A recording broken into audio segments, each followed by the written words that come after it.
You're trying to read an article. Maybe it's news. Maybe it's a recipe. You click the link, and suddenly a pop-up blocks your screen. This website uses cookies. You sigh, hit accept all, and move on without thinking. But have you ever wondered, what exactly did you just agree to? Because that one click? It does a lot more than just improve your experience. Here's what's really happening. At first glance, cookies sound harmless. The word itself feels soft, almost friendly. Like something temporary. Something small. And technically, that's true. A cookie is just a tiny piece of data stored in your browser. It remembers things about you. Your login details. Your preferences. What's in your cart. Without cookies, the internet would feel broken. You'd have to log in every single time you opened a page. So far, nothing suspicious. But this is where it starts to get interesting. Because not all cookies are created equal. Some cookies only work for the website you're visiting. These are called first-party cookies. They're the ones that remember your password or keep you logged in. But when you click Accept All, you're not just agreeing to those. You're also allowing third-party cookies. And this is where things quietly shift. Third-party cookies don't belong to the website you're on.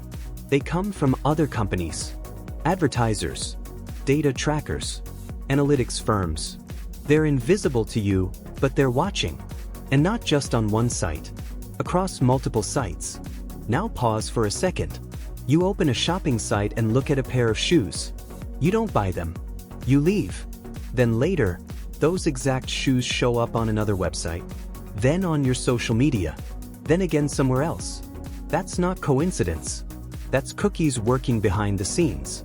But here's the strange part. It's not just about showing you ads. It's about building a profile. Every click you make, every page you visit, how long you stay, what you scroll past, what you hesitate on, all of it gets recorded, categorized, and linked together. Over time, this creates a surprisingly detailed version of you. Your interests, your habits, even your potential future decisions. And you never directly see it. But here's where it gets even deeper.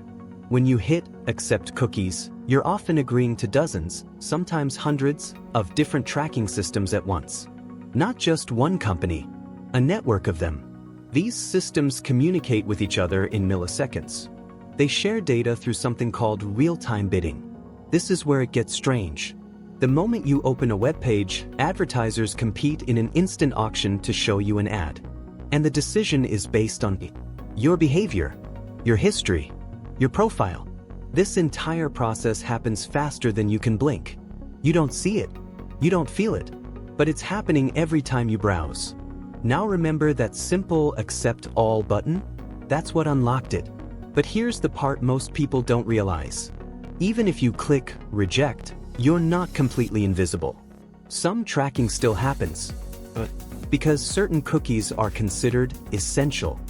They don't require your full consent. And beyond cookies, there are other methods, like browser fingerprinting. This technique doesn't store data on your device. Instead, it identifies you based on your setup, your screen size, your device type, your browser version, even your typing patterns. It's like a digital fingerprint, and it's surprisingly accurate. So even when you think you've opted out, you're often still being recognized. Now, to be fair, not all of this is malicious. Websites genuinely use cookies to function properly, to improve performance, to understand what users like. Without them, many online services wouldn't work the way you expect. But the line between convenience and surveillance is thin and easy to miss, because everything feels normal. That's the trick. Nothing looks broken. Nothing feels invasive. You just keep browsing. But behind the scenes, your data is constantly being collected, processed, and sold in ways you rarely think about. And here's the twist. The cookie pop-up itself? It wasn't created to protect you first. It was created because of regulations.